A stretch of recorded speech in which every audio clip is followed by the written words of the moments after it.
Hello everyone and welcome to episode 5 of MRS TV. My name is Autria Godfrey and I am here to tell you everything you need to know about this year's MRS virtual meeting. We have now made it halfway through what has been days full of the latest in material science, but we aren't done just yet. Stay tuned.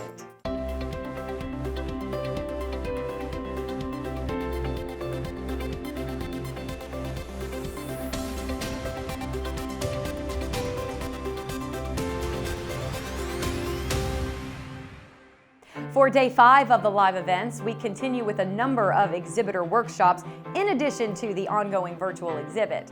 We hope that you will make time to visit with our exhibitors who do so much to help support the MRS meetings. Check the live events calendar to see who is speaking and when. At 1:45 p.m., we have a session titled Green Cards for Scientific Research, How to Win Your EB1 NIW Case. At 5:15 Eastern, we will have an engaging session with a number of award winners from this meeting. The award winners will present short talks on their work, and that will be followed by a panel discussion where you can speak directly with any of those awardees. Make sure to check the live event schedule for 2 career development sessions today, networking and building collaborations from afar, and successfully navigating the international job search. We also have live poster sessions throughout the day today. Check the event schedule 4 times. And finally, we have a mix of spring and fall technical symposia today. First, the spring meeting sessions, which will include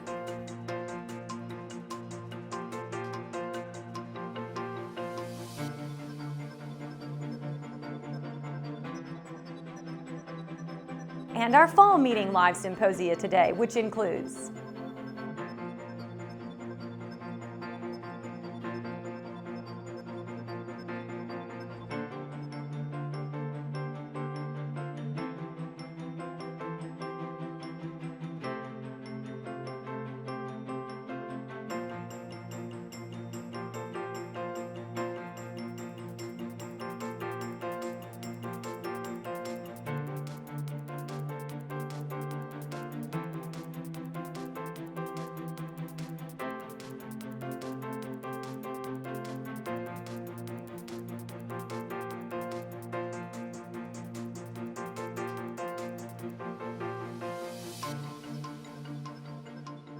Once again, we have a lot in store for you today. So let's start with our conversation with the 2020 MRS Von Hippel Award winner, Cato Lorenzen.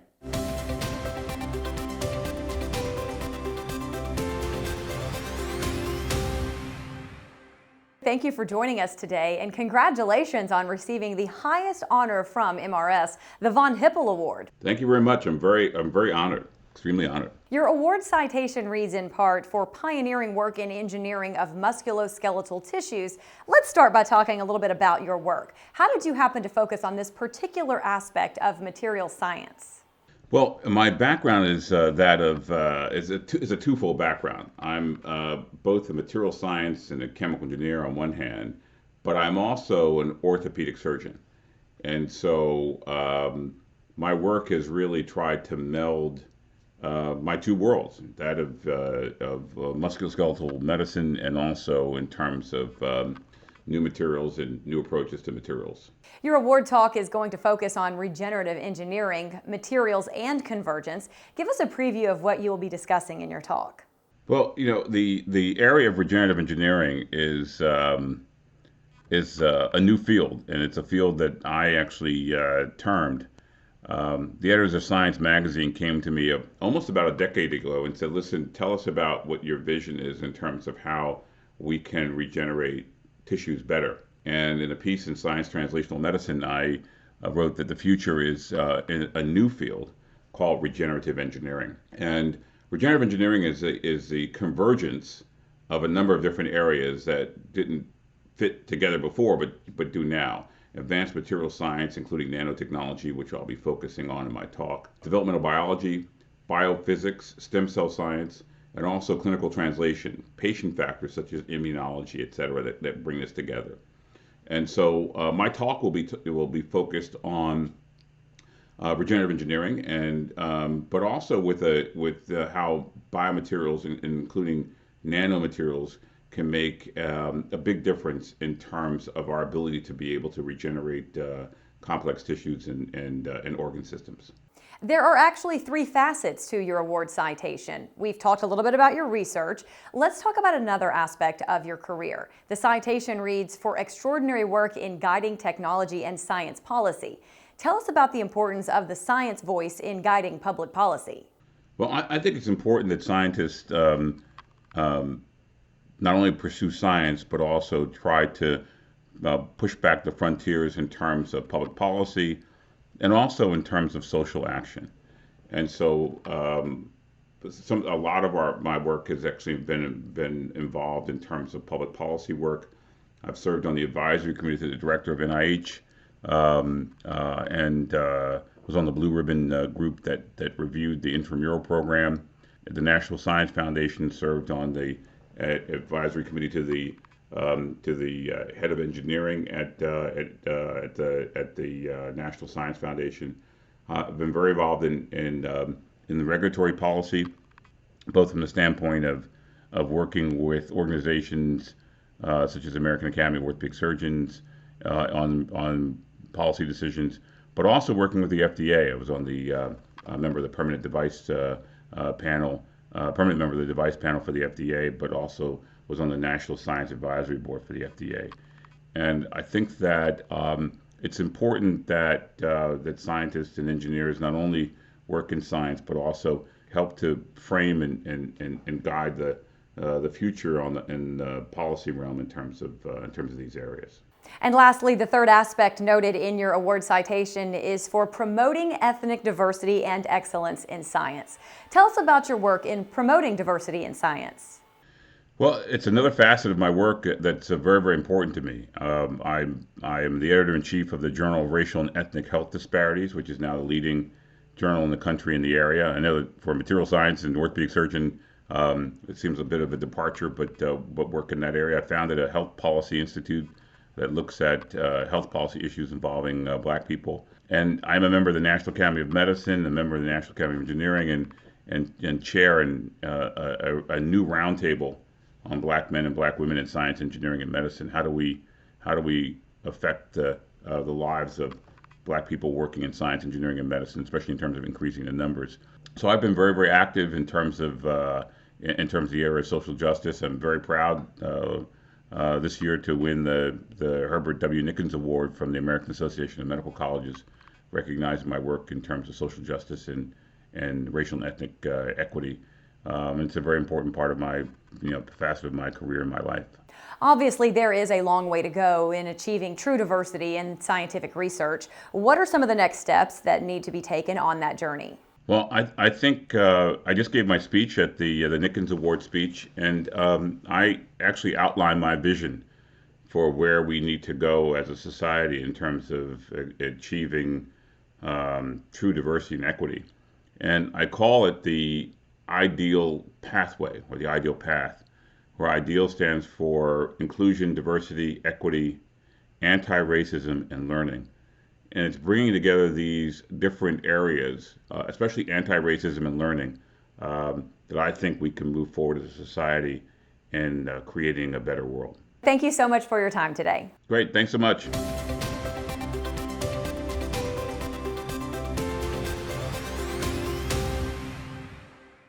Today, we continue to highlight these universities and organizations that are dedicating so much to further the field of material science. Let's take a look at a couple of them. Material Science and Engineering at Rutgers is about to celebrate its 120th year. We started originally as a ceramics department and we expanded into all materials. Some of the things that we're best known for are connections with the glass industry and the development of fiber optic engineering. We have many students now who have worked in the area of the Gorilla Glass that's on the iPhone. The newest members of our department represent the extensions of material science into newer fields, for example, nanotechnology, and especially in areas involving nanoparticles and plasmonics. Many of these topics have fit nicely with traditional topics. We've had a number of collaborations. We've incorporated nanoparticles into subject I research, which is sol gel processing. With plasmonic materials, we can make antennas, we can make filters, we can make solar cells or optoelectronic devices, or we can make sensors for biology and diagnostics. And the Fabris lab works on integrating plasmonic nanoparticles to address health challenges and energy challenges, not only as they concern the developed countries, but also, and importantly, the developing world. My group has been working for many, many years looking at implementing these materials for the detection of diseases. To look at cancer, to look at how we can diagnose it, how we can stratify patients in specific categories for therapy. But what is important also are the new applications, such as recently our work on viruses. When a person is infected with a virus, at the beginning there is a small viral load, but still we need to detect them. And so our particles allow us to amplify the response that the virus gives us. And we hope that we'll be able to implement it, to integrate the techniques that are currently used, because our approach would be much lower cost, much lower complexity. And when we hope that that could be a reality soon. One of the projects is to take advantage of these nanoparticles.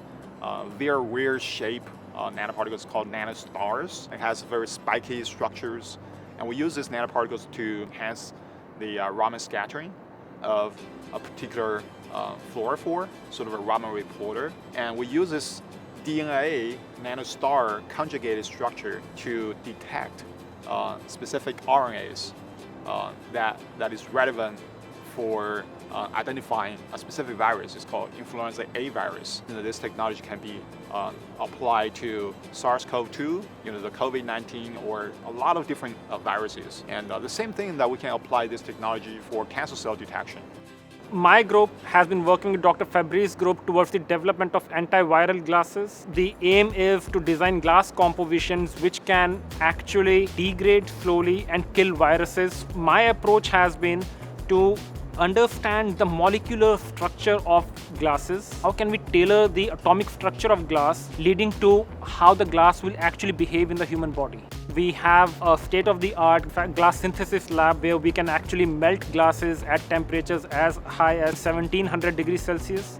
My research group is called the Micromechanics, a Deformation Research Group, and what we focus on is understanding what governs the mechanical behaviors of materials in terms of what's going on at the scale of individual defects and atomic structures. If we want to develop new materials for implants, for example, as in some of the work Professor Gold's doing, we have to make sure that those materials are durable in the human body. In the case of two-dimensional materials, for example, there's a potential to revolutionize semiconductors and move beyond the constraints that are imposed by conventional semiconductors. But to do that, we have to figure out how to manipulate the properties of those materials, for example, the band gap, in order to achieve that. In my lab, we work on studying electronic and optical interactions between nanostructures and semiconductors. We have sort of two focuses. One, it's on very fundamental research of the development of new types of nanostructured photonic devices, like nanolasers, nanoantennas. Our other focus is on applied technologies, like improving the efficiency of light-emitting devices used for display and lighting applications, and also for improving light harvesting in solar cells to boost their energy conversion efficiency. And we also have some applications in thin film lasers to improve their overall power conversion efficiency. So we've synthesized carbon dots in our lab using natural products.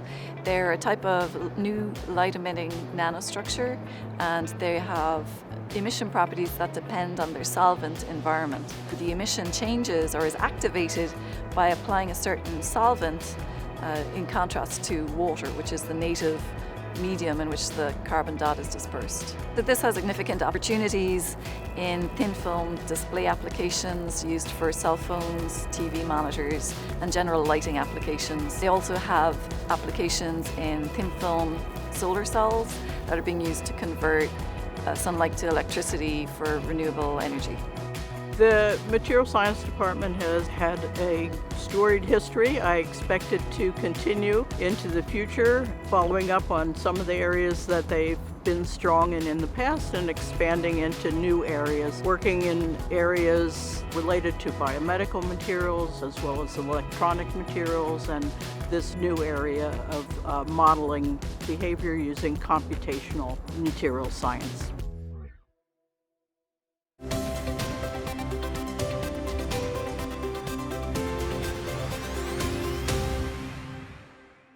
We're at the verge of a new era of innovation in which the integration of advanced materials, structures, and devices into nanosystems is triggering transformations across a wide variety of industries.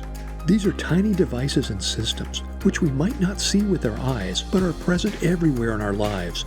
The Smart Center at Northeastern University envisions a world in which these smart technologies are merged with humans' physical lives with the ultimate goal of improving the quality of life.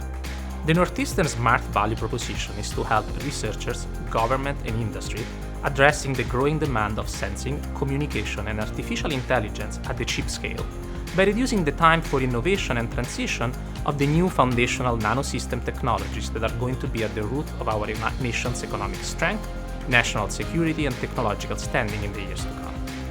To implement our vision, we rely on an interdisciplinary, collaborative, and strongly interactive environment, which closely integrates efforts of researchers, government agencies, private foundations, and industrial partners.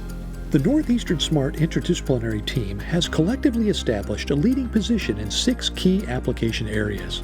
Zero-power wireless sensors and communication devices that are smart enough to turn on and perform their functionalities only when something relevant is happening, eliminating the need for battery replacement and enabling the deployment of persistent and ubiquitous wireless monitoring systems in any environment and at a low cost. Radio frequency to terahertz devices and systems with unprecedented size, weight, and performance, solving the problem of spectrum scarcity and enabling high-speed and low-latency communication for driverless cars, virtual reality, and cloud computing. New generations of integrated quantum interfaces capable of connecting spatially separated nodes to permit secure communication channels, and distributed quantum computing for a quantum internet capable of solving problems that are currently impossible to achieve in a single quantum computer. Radically new neuromorphic chips for next-generation AI hardware and ultra-high performance deep neural network model compression and hardware acceleration, enabling real-time AI and mobile devices. Miniature actuators that can be used to deliver information by touch in virtual reality systems or enable finely controlled microscale soft robotic systems for medical applications. Networks of miniaturized biometric wireless sensor nodes that can be placed in the clothes, on the body, or under the skin of a person to provide real-time monitoring of physiological indicators and predict health outcomes. Beyond groundbreaking technological innovation, we focus on the development of manufacturing processes that are versatile and scalable towards production. We take advantage of unique nano-manufacturing facilities, and we offer design kits and multi-project wafer services to the broad innovation community to expand the engineering design base and dramatically reduce the time for innovation and transition of these new foundational technologies. The Smart Center, together with the Costas Research Institute at Northeastern University, are working with mission-driven agencies across defense, intelligence, and homeland security to bring forward new materials that provide superior capability at the sensor level and the secure communication level that then, through partnership with industry and government partners, can be brought into the platform level for new capabilities. For TDK InvenSense, it's important that we try to always develop technologies that are driving forward. And the reason I was interested in joining the Smart Center is because the relationships that we can build with the faculty and the students allow us to drive those technologies forward more quickly than we could do internally.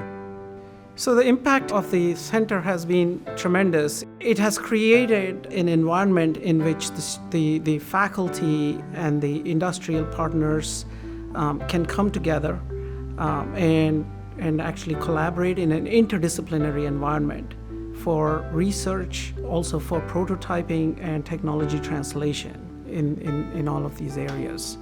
So the goal of the center is to have 20 to 40% of faculty and students being diverse, both in terms of gender and ethnicity. We are working with Northeastern's Advance Office, which provides training to all of us in order to approach diversity with an open mind. One of the signatures of a Northeastern education is experiential learning. In the classroom, SMART combines traditional classroom experience with hands-on learning, case studies, and design groups. Outside the classroom, the center combines Northeastern's signature cooperative education program with leading interdisciplinary research. With our distinctive model, we've been able to welcome and support students from around the world. Together, we've formed a diverse and inclusive community that prepares students from a wide variety of backgrounds to address the world's most urgent challenges. The biggest challenge of creating societal impact from innovative research is the ability to connect research to real-life solutions, and this is both technical and business-wise. Northeastern Smart Center has created an environment that catalyzes impact by addressing both of those issues. First, they create a direct industry relationship with favorable IP agreements. Secondly, the center has bridged the void between lab and market by including development and pilot manufacturing in the center, which is another area that typically leaves technology behind. The result is terrific momentum, moving opportunities quickly to market. All of the work at the university, including the Smart Center, is geared in how do we do use-inspired, fundamental to applied research that can have real impact on problems and challenges for the world today. Through our collaboration with the Smart Center, we are able to actually bridge the gap between forward-looking theoretical principles and practice. And that's really, I think what the Smart Center for us is able to bring to the world. Embracing the true Northeastern University essence defined by innovation, entrepreneurial spirit, experiential learning, global engagement and diversity, Northeastern Smart is very well positioned to lead the change in this exciting new era of technological innovation.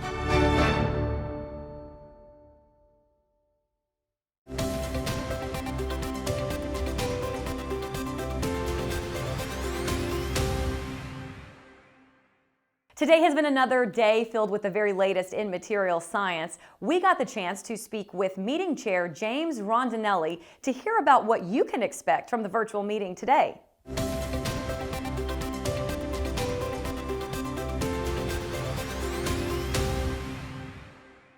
James, thank you for your time today. There is a lot of work involved in being an MRS meeting chair. Why did you volunteer for the role? Yeah, attending and participating in MRS meetings has always been sort of a highlight of my fall and spring.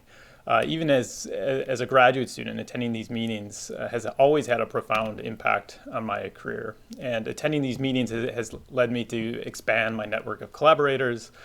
I've made new personal friends, and I've also moved into new research areas. And so these experiences have impacted my professional successes. And I felt as a meeting chair, I can ensure that the meeting also had this type of impact on other attendees. And that was really the reason I volunteered for this position. In addition to a large number of technical symposia today, a number of exhibitors are giving presentations throughout the day. Tell us about the importance of the exhibit to the meeting attendees. Yeah, the exhibit is always a key aspect of the meeting. It brings together companies who have some common interests and shared interests in materials research and engineering.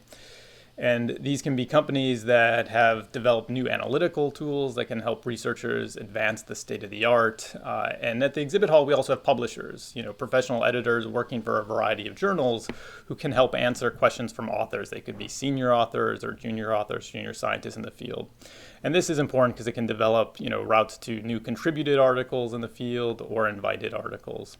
And for the meeting attendees, this can have an impact on their career, right? So you can work and discuss intimately with, for example, companies to think about how to develop new products or new bespoke instruments that might advance or help you advance an area of your own research. And this really is, a time in which you can work together collaboratively rather than via email and have sort of the ear of the industrial sponsor who might help you support activities in your lab. And you also have a number of professional development sessions today. MRS meetings, even in this virtual space, are important in the development of researchers' careers. Tell us about the value of an MRS meeting to a young scientist's career. Yeah, there are a number of sessions planned which range from how to network, how to find collaborators, to job searching, interviewing, and maybe even importantly, managing rejection. So for early career scientists, these professional or soft skills are really essential to develop as early as you can. building that network of collaborators is quite important for solving and working on important challenges in materials research, because many of these problems don't fall within a single domain. It's really the intersection of multiple fields where these challenges are found, and you need to work and discuss with folks outside of your, say, narrow community to develop solutions. And so this is one opportunity to do that. In addition, developing interview skills, for example, is important when trying to be hired either in industry or academia. And especially now in this virtual format, I think folks are more accustomed to one-on-one interviews in person. Developing the skills required to master a virtual interview is somewhat non-intuitive, and so there are professional development sessions on how to do that. And as I mentioned, one of the maybe the most important things is the ability to handle rejection. As a young scientist, my impression is that most of these individuals will take rejection of a paper or a grant proposal quite personally, and maybe rightfully so. They've developed and expended a lot of effort in developing the content of that project. And it's important to recognize that in our field and in academia as well as in industry, we are encountering failure frequently. And really what young scientists should strive for is to translate the disappointment of rejection into some positive effort. It's okay to feel disappointed and perhaps mad that a project or proposal wasn't funded or a paper was rejected or the reviewer didn't really understand what you were trying to say. But then you need to step back and think about how can I restructure this, make it work. And these are some of the professional development activities and sessions that the meeting offers this year. Your time as meeting chair has certainly been unique. What have you learned along the way that you would pass along as advice to future MRS meeting chairs? Yeah, I would say be flexible, plan, prepare, be ambitious with the meeting, make it your own, define, what you want the attendees to have as an outcome of the meeting. But as 2020 has shown us, be prepared to pivot at any point. And so those would be my recommendations to the next meeting chairs. James, thank you so much for your time today. Appreciate it. Yeah, no problem. Thanks.